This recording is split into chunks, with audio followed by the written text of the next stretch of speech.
Tout a commencé en 2000. La sélection nationale de Monaco de football voit le jour.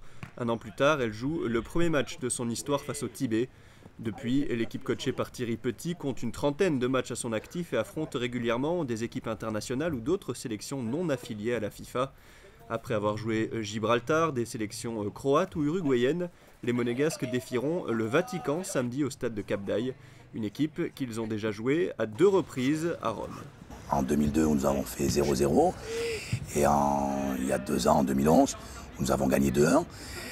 Ce match est un peu historique parce que c'est la première fois que l'équipe du Vatican se déplace hors de Rome et hors de la cité. Donc, et pour ce premier match, ils ont choisi Monaco, donc, avec bien sûr tous les échanges qu'il y a, culturels, politiques, religieuses, etc.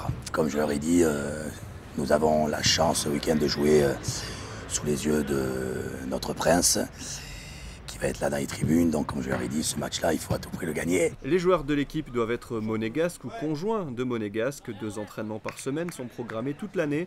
La sélection monégasque a joué 2 matchs amicaux le mois dernier pour préparer ce match face au Vatican.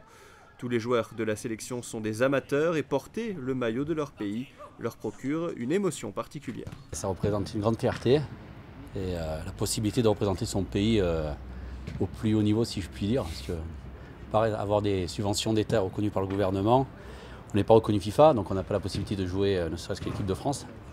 Mais bon, c'est une grande fierté. C'est surtout le côté physique qui sont au-dessus de nous, hein, c'est les gardes suisses. Donc physiquement, ça va être un combat intense. Et puis, mais je pense qu'on a prouvé les 2 dernières rencontres qu'on a pris le dessus tactiquement et techniquement. Donc je pense que ça va être une belle partie.